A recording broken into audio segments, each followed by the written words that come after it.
wabarakatuh. Selamat pagi dan salam sejahtera bagi kita semua. Yang saya hormati Bapak Ibu Asesor Sertifikasi Dosen. Perkenalkan, nama saya Fitriana Kurniasari Soliha, Eskepnes MK, dosen program studi Profesi Nurse Politeknik Kesehatan Kementerian Kesehatan Malang.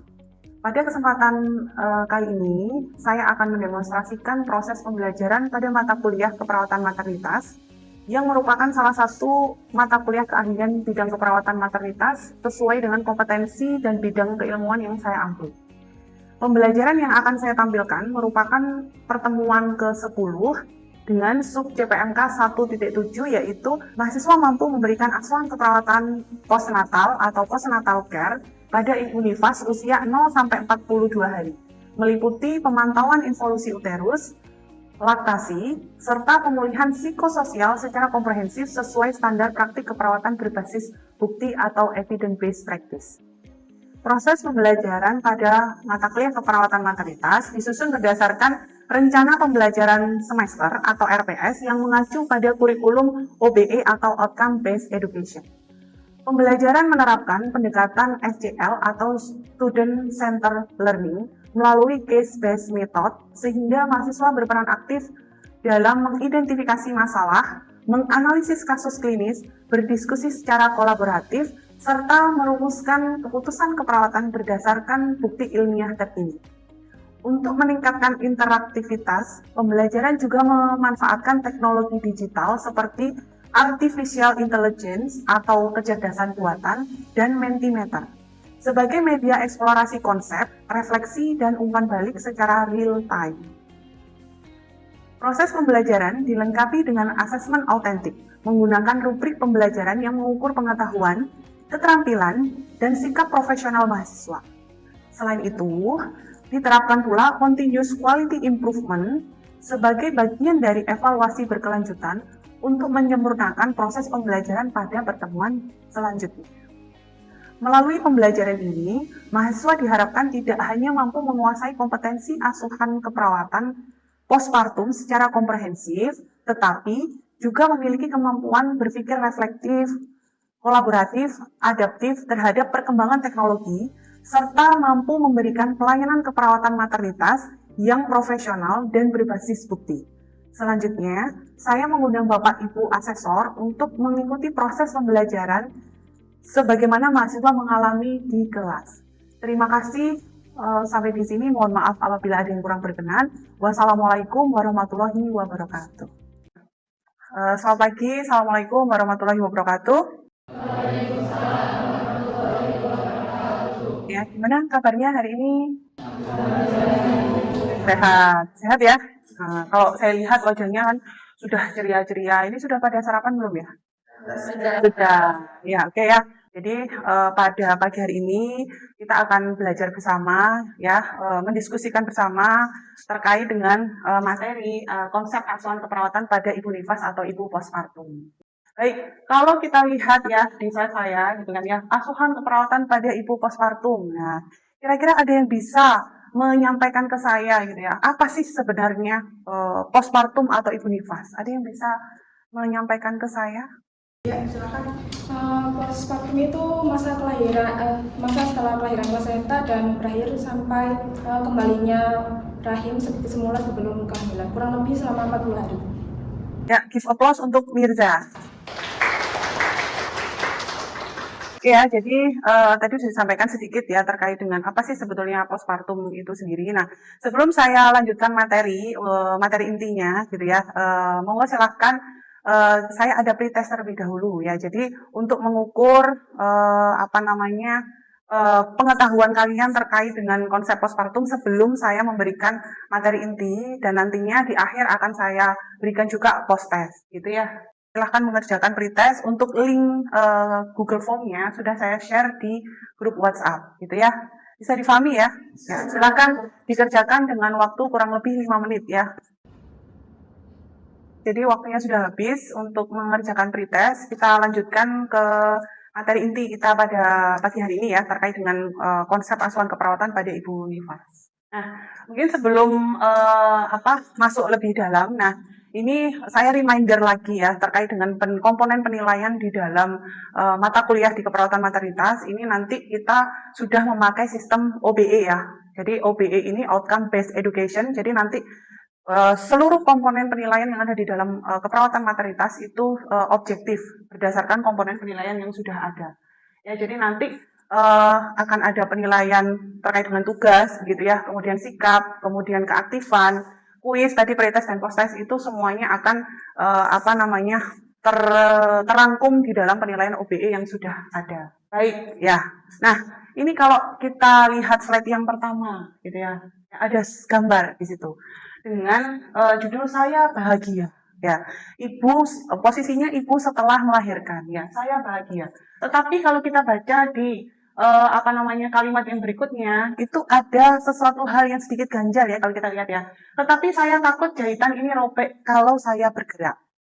Ya, jadi di sisi lain ada kebahagiaan. Nah, di sisi yang lainnya lagi itu ada sedikit kekhawatiran atau perasaan cemas. Ya, di satu sisi bahagia karena sudah punya bayi, ya si ibu ini punya bayi. Tetapi takut karena si ibu punya jahitan, ya entah itu jahitan perineum gitu ya. Kalau melahirkan secara per vagina mungkin ada episiotomi begitu.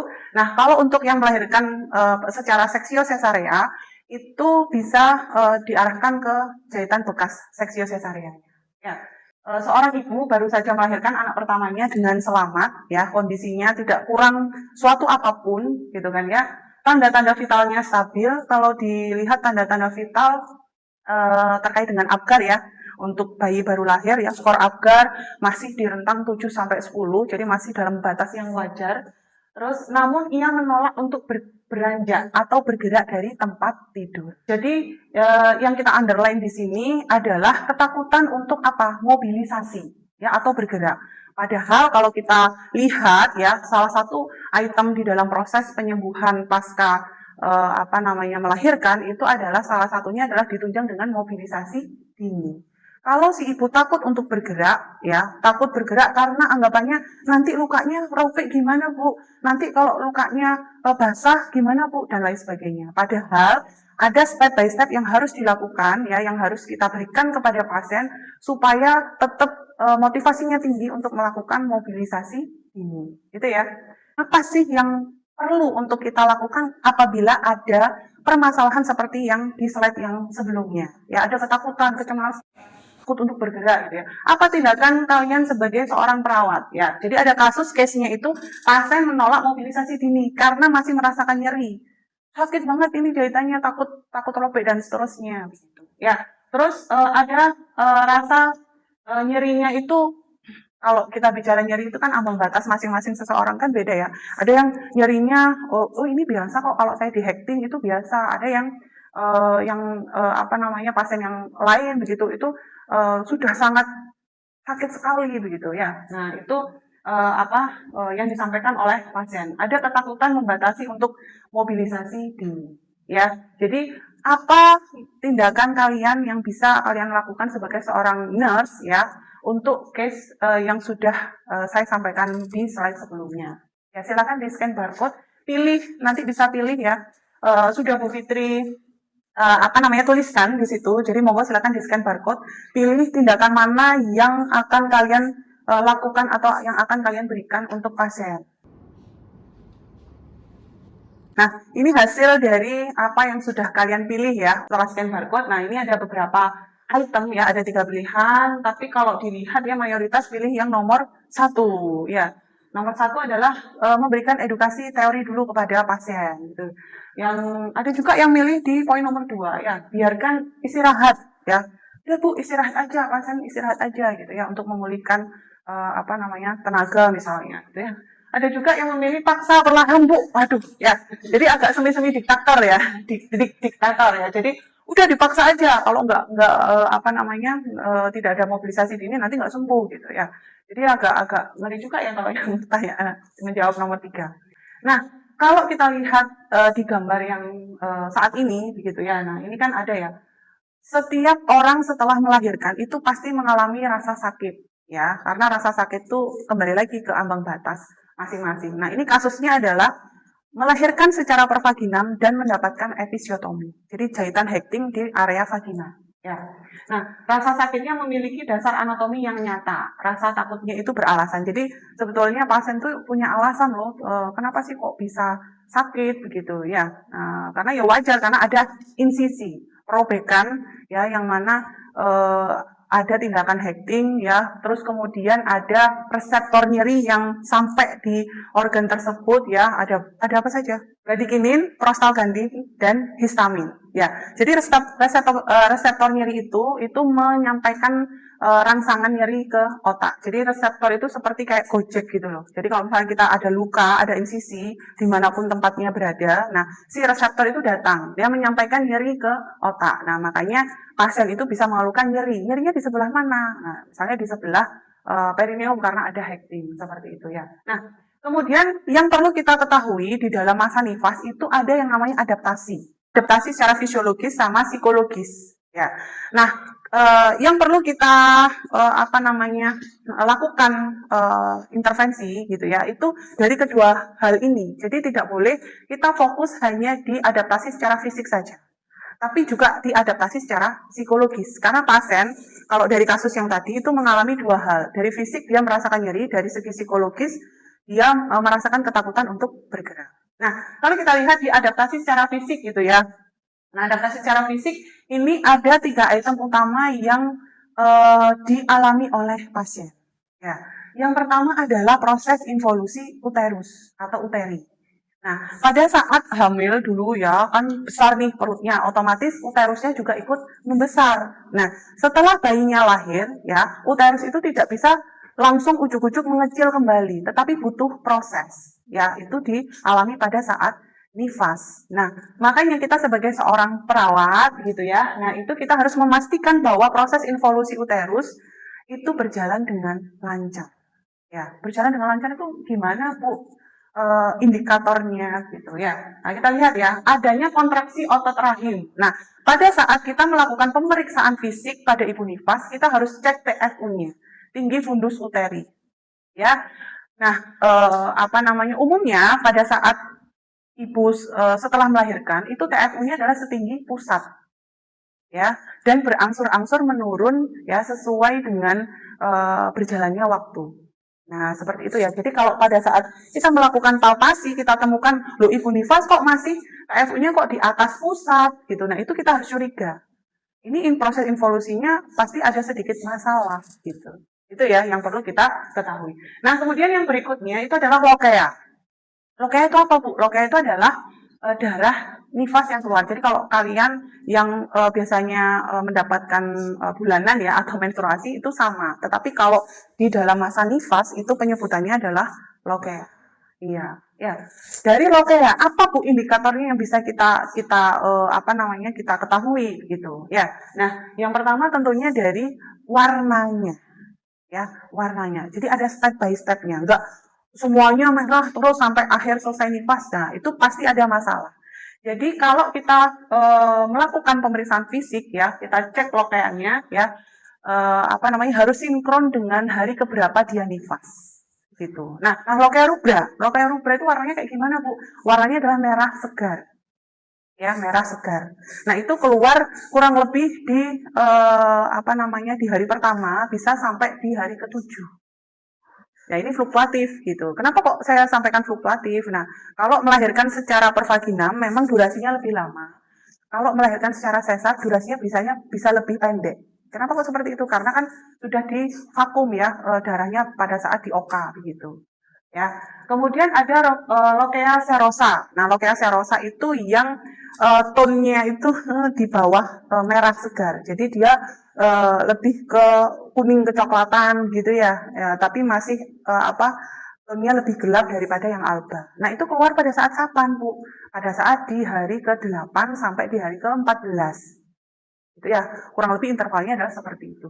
Dan yang terakhir adalah lokea alba, ya. Lokea alba itu yang paling terakhir. Jadi biasanya warnanya itu sudah putih. Nah, menandakan bahwa habis ini selesai nih masa nifasnya. Ya, jadi seperti itu. Kalau lokea alba durasinya biasanya di minggu ketiga sampai terakhir. Nah, beberapa individu kita tidak bisa mengeneralisir ya. Ada yang 4 minggu selesai masa nifasnya, ada yang 6 minggu seperti itu. Jadi itu variatif seperti itu. Banyak faktor yang mempengaruhi. Yang penting masih dalam rentang yang normal ya, antara 4 sampai dengan 6 minggu. Begitu ya. Nah, kemudian yang berikutnya ini adalah terkait dengan laktasi. Ya, jadi Ibu nifas ya setelah melahirkan, kemudian ada adaptasi secara fisik gitu ya, masih merasakan nyeri, tetapi harus juga merawat bayinya gitu ya. Jadi makanya harus ada tindakan mobilisasi dini gitu ya. Oh, ini baru selesai melahirkan harus menyusui. Ya memang kodratnya perempuan adalah seperti itu ya. Jadi harus juga diketahui terkait dengan laktasi ya. Kenapa sih kok laktasi itu penting? Karena di dalam proses mengasihi itu juga kita istilahnya mendistribusi imunitas kepada anak kita.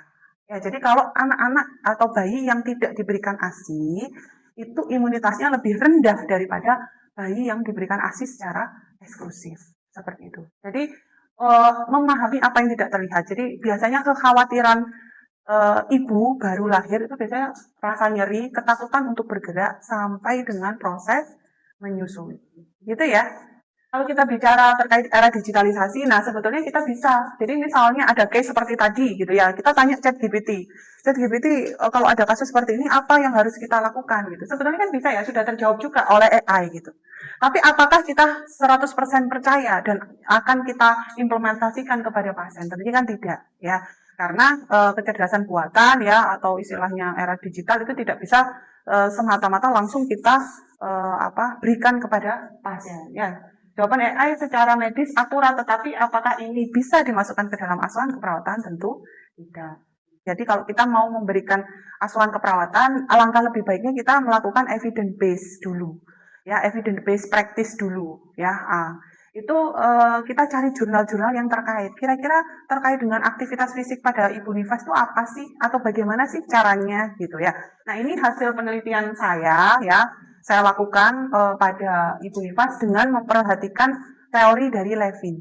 Kalau mau nanti membaca lebih jelas terkait dengan penelitian saya, monggo silakan nanti searching aja ya di Google, bisa di-download dan dibaca secara komprehensif mulai awal sampai dengan akhir. Nah, pada intinya adalah di konservasi Levin ya, kalau misalnya kita bisa lihat itu ada 4 item atau 4 pilar. Ya, jadi energi. Kita harus mensuplai asupan nutrisi untuk si pasien gitu. Jadi supaya dia punya energi untuk melakukan pergerakan atau mobilisasi dini. Integritas struktural, nah melindungi luka perineum ini terkait dengan perawatan luka. Ya, bagaimana sih cara melakukan perawatan luka yang benar ya dengan teknik seperti apa? Nah, itu tentunya juga harus diperhatikan. Nah, yang berikutnya adalah integritas personal, ya, menghargai otonomi dan ketakutan ibu. Jadi ibu itu nggak boleh dipaksa gitu ya. Ibu harus bergerak, kalau enggak, ya udah saya nggak mau tahu gitu ya. Nah, itu tetap kita harus dengarkan apa yang menjadi keluh kesah dari ibu, gitu ya. Itu dari sisi psikologis. Nah, kemudian yang terakhir adalah integritas sosial. Ya, integritas sosial ini yang paling utama ya adalah support system dari suami terutama. Ya bisa suami, bisa keluarga yang mendukung seperti itu. Ya, bagaimana cara mensupport istrinya untuk dia bisa melewati masa nifas dengan aman dan nyaman. Nah ini ya, kalau kita compare gitu kan ya, kalau kita bandingkan ya, kita pakai pendekatan dengan AI tadi atau kita pakai yang konservasi sesuai dengan hasil risetnya Levin gitu. Nah ini adalah kalau saya buat breakdown adalah seperti ini gitu ya. Nah tentunya kita melakukan pendekatan dengan hasil evidence based practice punyanya Levin ya. Konservasi pasien dulu, kita lakukan assessment mulai dari awal sampai dengan akhir, kemudian kita breakdown 4 item pilar tadi ya, apa sih yang menjadi permasalahan, siapa yang menjadi support system. Nah kemudian tindakannya adalah memfasilitasi gerakan bertahap atau yang kita namakan apa, mobilisasi dini. Jadi bertahap, nggak dari posisi tidur langsung langsung berdiri bisa ya, jadi bukan seperti itu. Jadi miring dulu, mika-miki gitu ya, kalau anestesinya udah habis, biusnya udah habis, itu bisa melakukan miring kanan, miring kiri. Kalau sudah bisa dari posisi berbaring ke posisi duduk ya, terus kemudian kalau sudah bisa dari posisi berbaring duduk kemudian berdiri. Kalau sudah bisa baru dari posisi berbaring ya, kemudian duduk berdiri sampai berjalan. Nah kalau kita lihat clinical reasoningnya ya, terkait dengan apa yang sudah kita diskusikan tadi itu memang mengarah ke non farmakologis ya, tapi kita juga harus memperhatikan farmakologisnya dulu. Dengan apa? Dengan pemberian analgesik.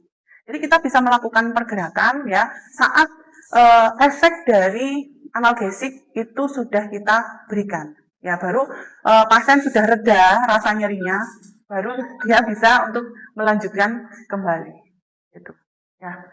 Kemudian baru kita berikan edukasi tadi ya sesuai dengan konservasi Latin, dan yang terakhir adalah support system dari suami. Nah, kalau di sini ya ada dua gambar yang berbeda ya, transisi emosional. Jadi tadi kita sudah mengcover adaptasi secara fisik. Nah, sekarang kita mengcover adaptasi secara psikologis. Supaya apa? Supaya ibu itu tidak jatuh ke dalam kondisi postpartum blues. Ya, seperti itu. Jadi tolong bantu saya gitu ya. Nah, itu intinya adalah kita berikan motivasi bahwa bergerak itu bukan memperparah ya, tetapi itu justru mempercepat proses penyembuhan pada saat masa nifas. Ya, kemudian ada fase yang kedua ya. Jadi fase yang kedua kalau kita lihat di dalam nifas itu kan ada taking in, taking hold sama letting go.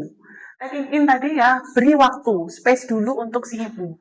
Ya, ibarat kata kalau di kalian tuh me time dulu. Nah, kemudian taking hold itu harus juga memperhatikan ini punya bayi nih, anak nih gitu ya. Nah, itu yang harus juga diberikan kasih sayang seperti itu. Cukupan untuk asinya. Baru kalau dua ini sudah terlewati untuk letting go, insya Allah tidak akan ada masalah. Nah, kemudian yang berikutnya terkait dengan discharge planning ya pada saat mengizinkan pasien untuk pulang. Sebetulnya kita sebagai seorang perawat apa sih yang perlu kita bekali untuk pasien? Ya ada beberapa hal ya. Misalnya ada pertanyaan di mindsetnya ibu, kapan ya saya boleh ke pasar? Kan udah bosen di rumah terus ya, merawat anaknya dan lain sebagainya gitu ya. Tanda bahaya apa yang harus saya waspadai di rumah? Senam apa yang aman untuk rahim saya? Kira-kira yang didahulukan yang mana ya? Ya, tanda bahaya. Oke, ya, good job. Jadi tanda bahaya yang perlu kita tanamkan dulu kepada pasien. Nah, kemudian nanti bertahap ya, apa-apa saja yang bisa dilakukan untuk pasien. Jadi ingat ya, kita bisa menerapkan teori keperawatan di dalam pemberian asuhan keperawatan. Jadi sesuai dengan yang sudah saya lakukan penelitian itu bisa, salah satunya adalah dengan teori konservasi miliknya Levy.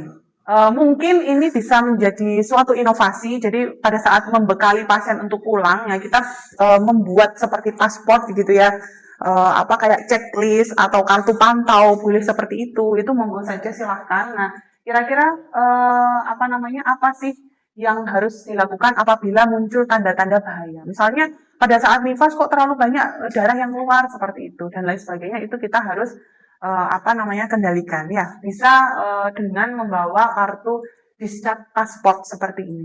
Nah ini ya, jadi harapannya adalah siklus asuhan dan juga inovasi sesuai dengan evidence base itu berkesinambungan. Jadi kalau kita bicara memberikan asuhan keperawatan kepada pasien, nah itu kita juga harus melihat jurnal-jurnal atau kebaharuan dari penelitian-penelitian yang ada, kira-kira bisa atau tidak kita implementasikan kepada pasien kita. Begitu ya, jadi kita breakdown dulu ya apa sih yang cocok dengan case yang sudah ada, baru kita sampaikan.